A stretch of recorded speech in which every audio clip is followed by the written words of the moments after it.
Hey, what's up, guys?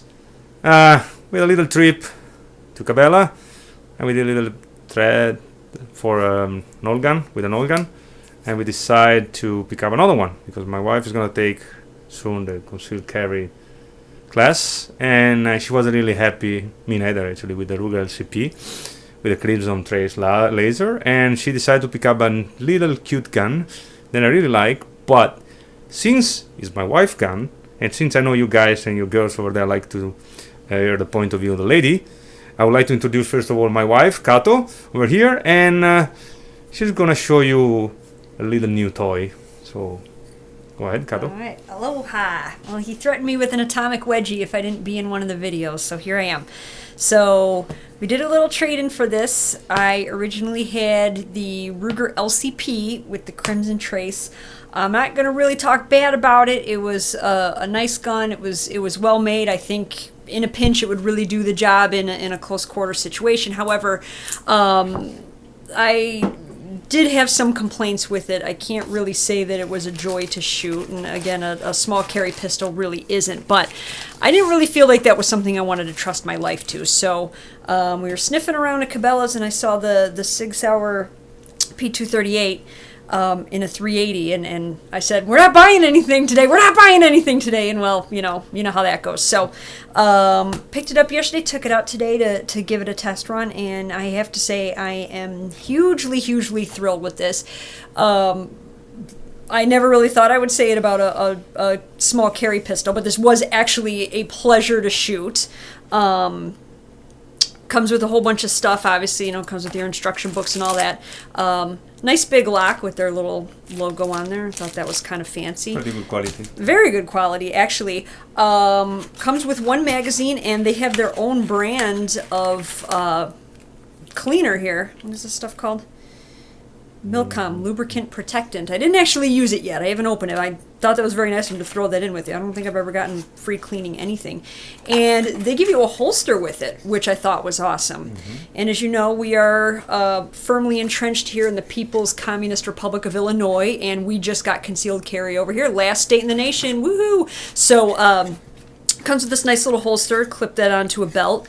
I was kind of I'm not a huge fan of Kydex or Kydex-based kind of stuff, but I actually really like this. It doesn't bind up on anything. It clips on pretty easy, and it's a pretty firm hold. It's actually a pretty nicely made holster. So I had been wanting to find something leather with rhinestones and my name on it or something. But I actually really like this, and I probably will be using this. We haven't taken the class yet. More like plastic, probably. You think so? Not probably not made in Kydex. Israel. Kydex. It is made. There you go. Made in Israel. How'd you know? Nice little holster though. So I thought that was nice. I'm gonna definitely be using that. But now on to the star of the show here, the lovely little piece of machinery there. I am definitely on Team 1911, without a doubt. So clear to see why I was drawn to this. Very much kind of a mini 1911 look to it. Nice little rosewood grips on there, and really nice grippy stuff with their logo on it. Nice finish on there, nice color. I'm a big fan of that rosewood kind of color. Nice finish on the gun too. Really smooth. It's easy to grip. It's not slippery at all. It's kind of got that, sort of 1911-ish kind of that pullback trigger, that sort of straight pull, which I really like.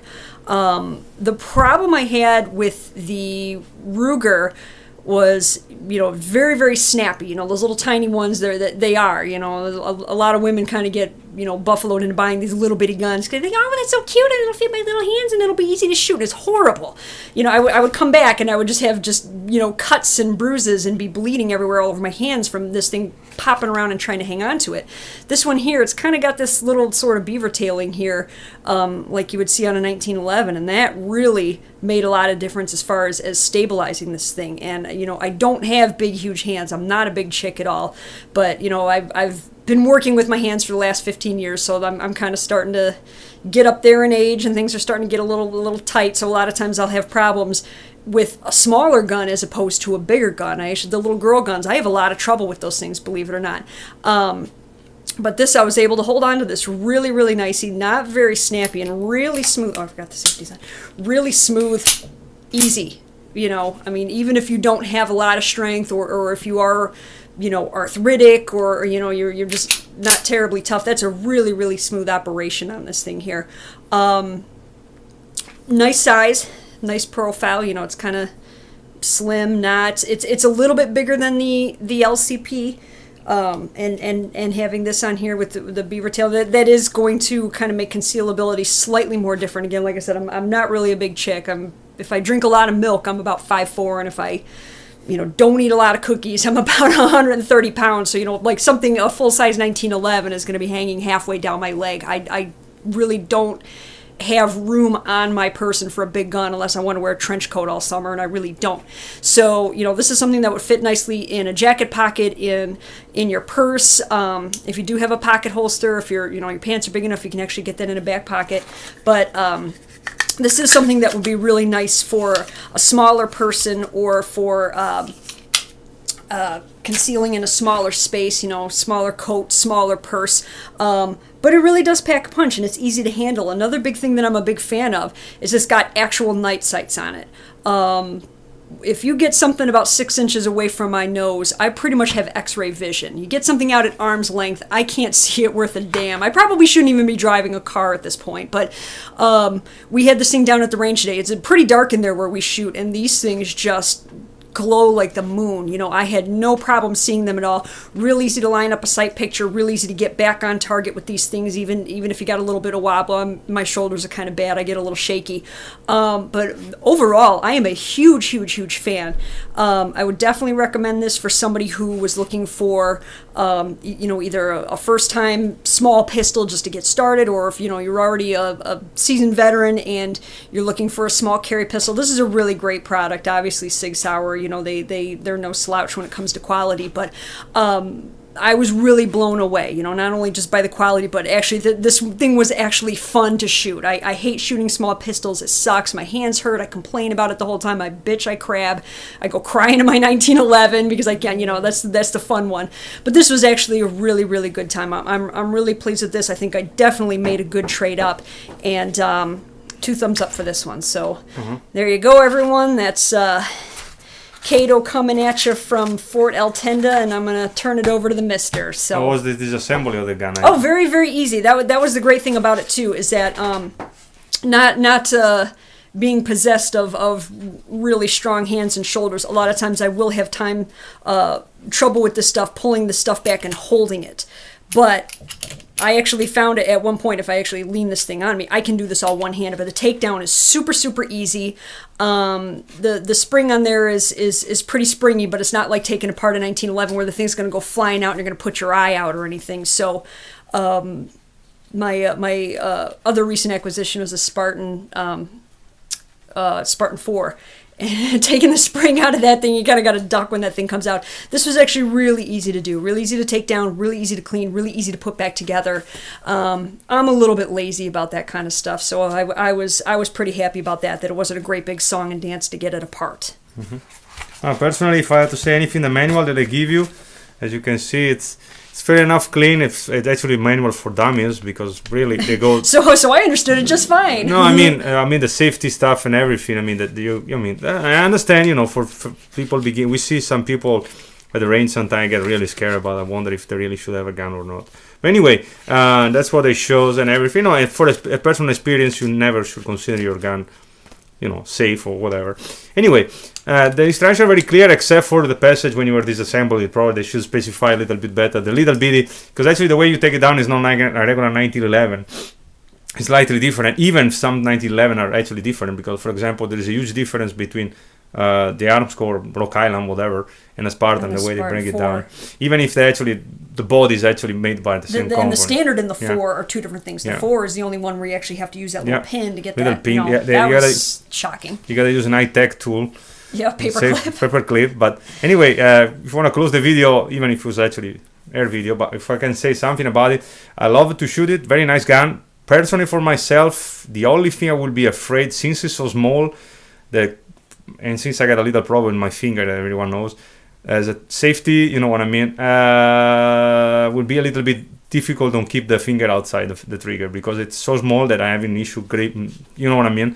Yeah, carry. that's one of So those things. my That's- finger was right away over there, so it's a little bit dangerous. But again, if might be an interesting myself backup gun probably for myself. Like two for, is one is yeah. none. So I really like it. I think worth the money, indeed. Well worth the money. Well worth the money, and especially we traded. We had a pretty good deal on Well worth the trade. a trade. You know, it's something I always say. You know, start even with a decent gun, and then you never know. Maybe you can sell it and get something better. You know, it's like I said, 1911. From personally, I think it's a pretty good gun for beginners. We got 9mm, so there's nothing.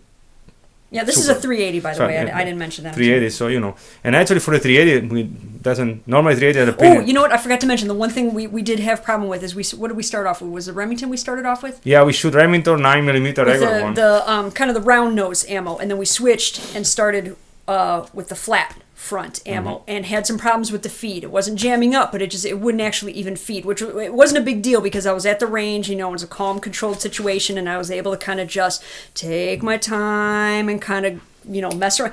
But in a situation, obviously you don't have that kind of time and that kind of luxury. So the only real hang up with this thing is that it does seem like it's going to be a little bit picky about ammo. Granted, today was the first time out. It might be that just things to be worked loose a little bit, but I mean, it went from operating completely flawlessly to getting a little stumpy once we went from the round nose ammo to the flat nose ammo. So that may be an issue with this. Continually, we'll keep you updated. Compared to other 380, I mean, like the diamond back or other stuff wasn't no air caps, no jam. I mean, except for the feeding, but again, might be a breakdown period. But other than that, other guns were actually stove piping and everything. The problem was, so it was cycling perfectly, and like I said, pretty accurate too for a 380. Very. Kind of surprised, and like I said, the fine piece of machinery. And one of those guns like. It's a Swiss-made gun, and like other countries, like United States indeed. But I think if you really got the budget, I understand not everyone has a budget for buy a gun. Or if you got a piece of crap you want to trade You in, wanna trade in? get some money off. I probably wouldn't have just walked in cold and bought this, but I already had this one that I didn't like, so that got me a pretty good. Trade is like trade two cheap one and get a decent one, or save some money. Maybe save some money, wait another month and get a decent one, you know what I mean? Instead of buy a crappy one and spend the money, get the good one. Well, that's it. That was the Sig Sauer p238 with a review by my wife, Mrs. Kato. Thank you. And I hope you're gonna like it. I think it's gonna be first of a series of video, or like a double-sided review. That would be pretty cool because I think one point of view review sometimes can be a little bit bipartisan. Or we could be the new Siskel and Ebert. See, I give this one 2 thumbs up. I get 2 thumbs up and a trigger finger up. So anyway, without further wasting of time, that was the video. Thank you for watching. Let me know if you like it, whatever. So if you want more info or something else, if you want to see, if you want to know, sorry, I was going there in the video. I was going the shooting process. Unfortunately, we won't be able to do any shooting video because our range is kind of. I'm intolerant about that. It sucks, but one of these days. So thank you for watching. Thank you. And see you soon. Nice to meet you. Bye. Bye bye.